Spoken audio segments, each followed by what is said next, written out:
Assalamualaikum warahmatullahi wabarakatuh, Bapak Ibu yang saya hormati. Pada kesempatan kali ini kita akan bahas soal UP, PPG, PAI ya. Nah, sebelum kita bahas soal-soalnya, di sini kami akan memberikan informasi bahwa kami sudah menyiapkan e-book soal UP, PPG untuk guru PAI ya, baik yang PAI di SD, MI, SMP, dan SMA. Nah, pada e-book ini kami sudah menyiapkan dengan harga 50.000 saja ya. Silahkan Bapak Ibu bisa beli di nomor 087763246123. Baik Bapak Ibu, pada kesempatan kali ini kita akan bahas ya pada kisi-kisi 46 dan 47.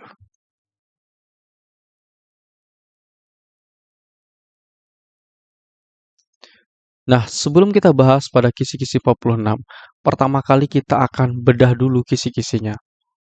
Disajikan kasus perilaku akhlak al-karimah atau akhlak karimah, peserta didik mampu menilai hakikat dari akhlak al-karimah.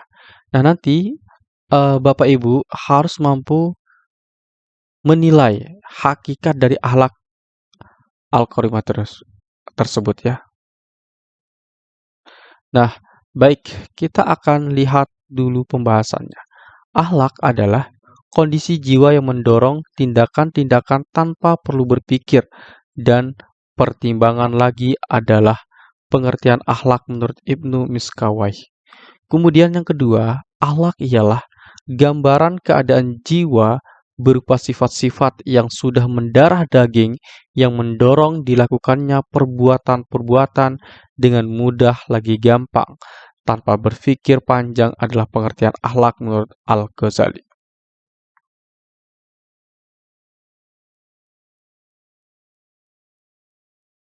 Sekarang kita akan bahas soal yang pertama.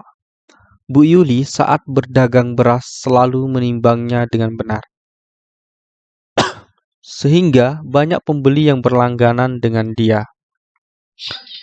Dari kisah di atas dapat diketahui bahwa perilaku jujur akan membawa dampak titik-titik. Apakah A. Dijauhi teman-teman, B. Mendapat dosa dari Allah, C. Dipercaya oleh orang lain, D. Nikmatnya akan dikurangi Allah. Jawaban yang tepat tentu adalah jawaban yang C.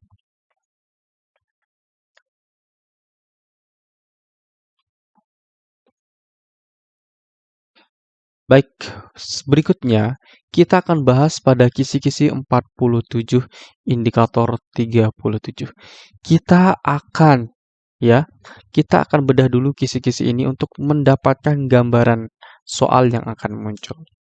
Diberikan narasi ilustrasi tentang potensi kuwah al-ilmi. Peserta didik mampu menyimpulkan kedua potensi jiwa ini untuk pondasi akhlakul karimah ya. Baik, nanti Bapak Ibu akan diberikan sebuah ilustrasi atau narasi tentang potensi kuwah al-ilmi. Nah, nanti dari hal tersebut Bapak Ibu harus dapat menyimpulkan kedua potensi jiwa ini untuk pondasi akhlakul karimah. Baik, kita akan bahas materinya dulu. Kuwah al-ilmi adalah kekuatan yang berasal dari akal.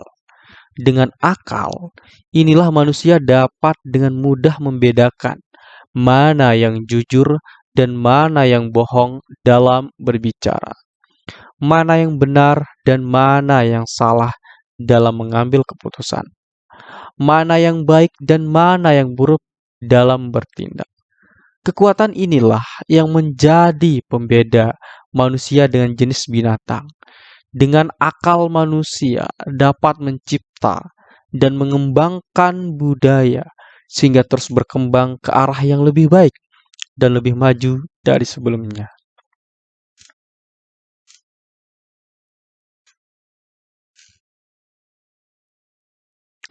Coba perhatikan fenomena dunia zaman sekarang.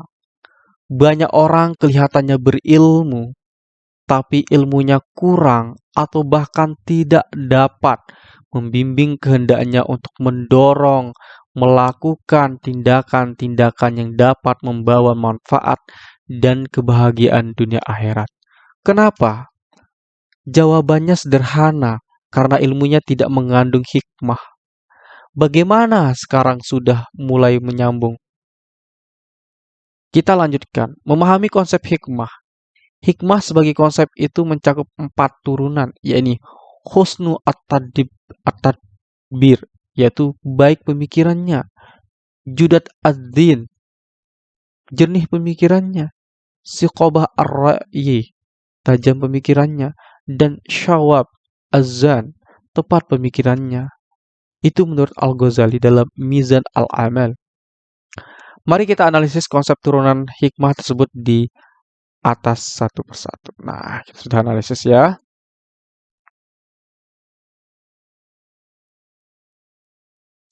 Baik, kita akan analisis satu persatu Bapak Ibu ya. Mulai dari husnu at-tadbir. Seseorang yang memiliki hikmah akan menjadi husnu at-tadbir, yakni cerdas dan lurus jalan pikirannya dalam mengistimbatkan atau mengambil keputusan. Ia akan bisa mengambil yang terbaik dan paling bermanfaat dalam berbagai urusan. Sesulit apapun dan segawat apapun, ia tidak sekedar cerdas atau kayes, tetapi mampu memikirkan hal-hal yang abstrak dengan benar, sehingga dapat mengambil keputusan yang menghasilkan kebaikan-kebaikan yang agung dan akhir yang mulia dalam berbagai urusan kehidupan. Kemudian yang B, jaudat ad-din. Seseorang yang memiliki hikmah akan menjadi jaudat ad-din, yakni memiliki kemampuan untuk dapat berpikir, memperoleh kebijaksanaan ketika dihadapkan pada pendapat yang mirip-mirip dan mengandung pertentangan dalam implementasi. Ia akan selalu mendapat konsep yang memberikan manfaat sesamanya dan diterima oleh berbagai pihak.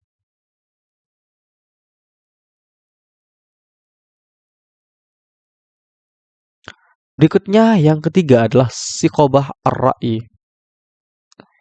Seseorang yang memiliki hikmah akan menjadi siqobah ar-ra'i, yakni mempunyai kecepatan kemampuan dalam menghubungkan data-data yang dimilikinya dengan sebab akibat yang menghasilkan kemaslahatan dalam kehidupan kemasyarakatan atau masyarakat.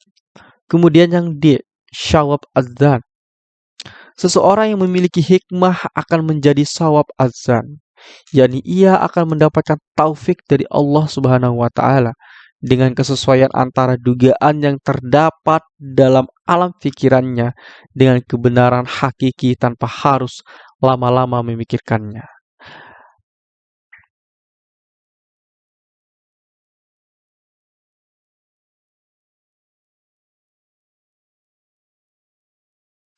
Baik,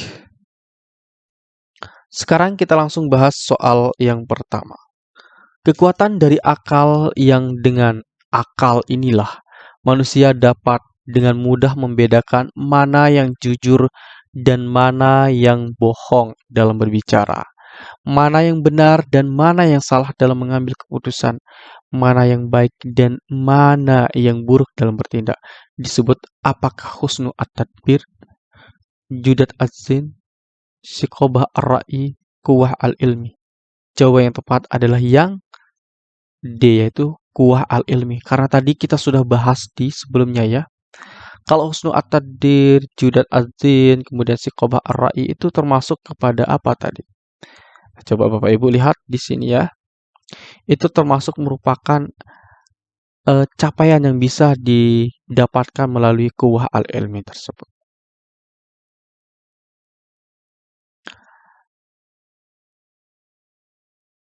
Nah, itu saja Bapak Ibu yang kita bahas pada video kali ini. Bagi Bapak Ibu yang berminat untuk mendapatkan e-booknya, silahkan Bapak Ibu hubungi kami melalui nomor WhatsApp 087 763 246 123.